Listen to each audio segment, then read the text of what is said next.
दोस्तों, आज की क्लास में हम पढ़ेंगे सॉल्यूशन ऑफ होमोजेनियस इक्वेशन। ये देखिए, this equation equal to zero, this equation equal to zero, इसलिए हम क्या कहें इसको, होमोजेनियस इक्वेशन।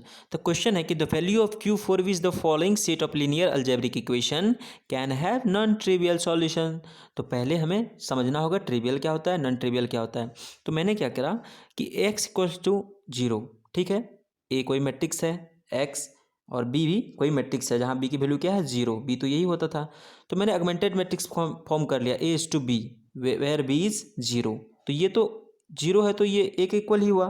तो अब rank of A equals to rank of A is to B हो गया। तो ये क्या हो गया कि ऑलवेज कंसिस्टेंट हो गया। अगर rank of A not equals to rank of this होता तो नहीं कंसिस्टेंट होता, लेकिन यहाँ पे क्या हो रहा है कि बाय डिफ़ॉल्ट ऑलवेज दोनों का रैंक इक्वल हो रहा है। क्यों? क्योंकि ये जीरो है, तो जीरो का तो कोई मतलब है नहीं। तो rank of A is to B where B is zero is always equal to rank of A.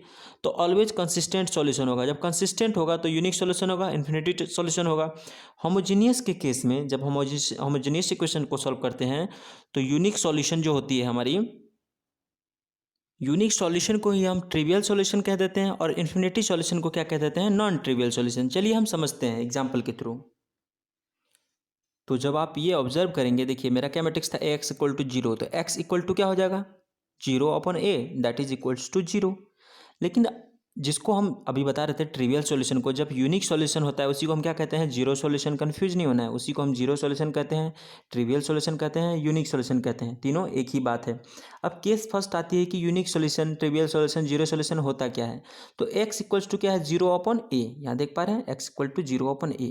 तो ए तो अगर जीरो हो गया तो क्या हो जाएगा, infinity, solution will not exist. अगर ए अगर जीरो हो गया तो सिस्टम क्या हो जाएगा, इन्फिनिटी, तो सॉल्यूशन विल नॉट एग्जिस्ट। तो कंडीशन क्या है, determinant of A not equals to zero. तो अगर ये नॉट इक्वल्स टू जीरो है और जीरो अपॉन समथिंग है तो वो तो जीरो हो गया। तो कंडीशन क्या निकल के आई, अगर आपको ट्रिवियल सॉल्यूशन पूछा जाए तो हम determinant of A not equals to zero कर देंगे, जो हमारा आंसर निकल के आएगा ट्रिवियल के लिए वही हमारा सॉल्यूशन होगा।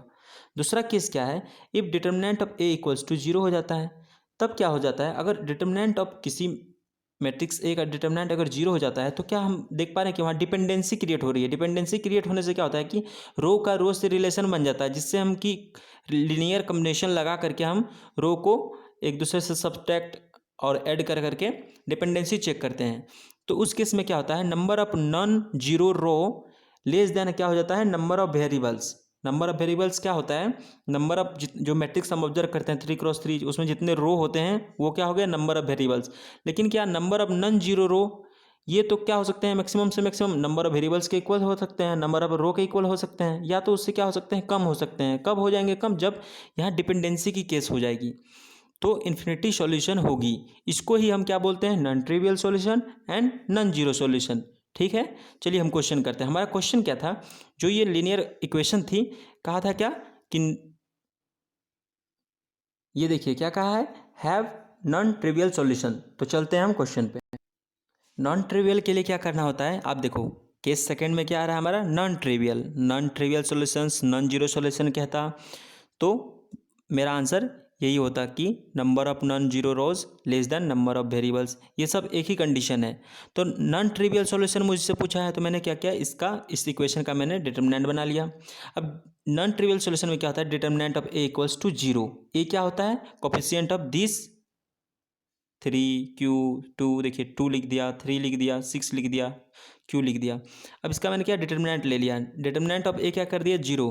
तो देखिए 2 into Q, 2q minus 18 equals to zero. तो 2q बराबर 18, q बराबर 9।